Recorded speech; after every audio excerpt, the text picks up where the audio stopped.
Alors, je voudrais d'abord revenir sur le négationnisme chrétien, qui est le plus insoutenable des négationnismes. Parce qu'il y a un négationniste qui n'est pas chrétien, qui n'est pas catholique, bon, il a à peu près une cohérence. Bon, il va dire, voilà, il y a des choses qui ne sont pas prouvées, qui ne sont pas démontrées, etc. Bon. Et il a toujours raison de dire que, voilà, c'est pas encore assez validé, étayé. En revanche, quand on a affaire à un négationniste chrétien, comme notre ami Valentin, ça devient du suicide. C'est vraiment la paille et la poutre.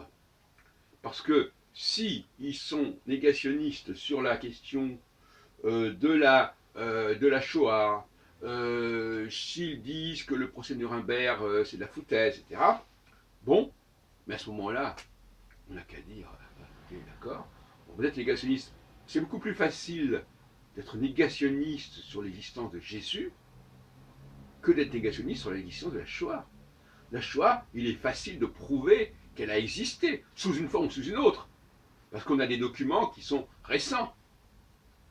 Dans le cas de Jésus, ce sont des documents extrêmement peu nombreux et qui peuvent être interprétés diversement et de toute façon qui ne veulent rien dire. Donc, la parade, la contre-attaque contre ces gens-là, ces négationnistes chrétiens, elle est évidente et il n'y a pas de problème. Donc ici, la branche sur laquelle ils sont perchés. Donc je crois que s'il y a bien des gens qui ne devraient pas être négationnistes, c'est bien les chrétiens. Parce qu'à ce moment-là, ça peut se retourner complètement contre eux et on va faire du négationnisme contre Jésus avec beaucoup plus de facilité que eux avec leur histoire de Shoah qu'ils nient et qui est d'ailleurs interdit. Jusqu'à preuve du contraire, il n'est pas interdit de nier l'existence de Jésus, juridiquement. Alors qu'il est interdit de nier qu'il y a eu la Shoah. Et c'est tout à fait normal. La Shoah, c'est un phénomène qui est récent, qui est attesté. Il y a des gens qui sont descendants ou qui ont même vécu cette période.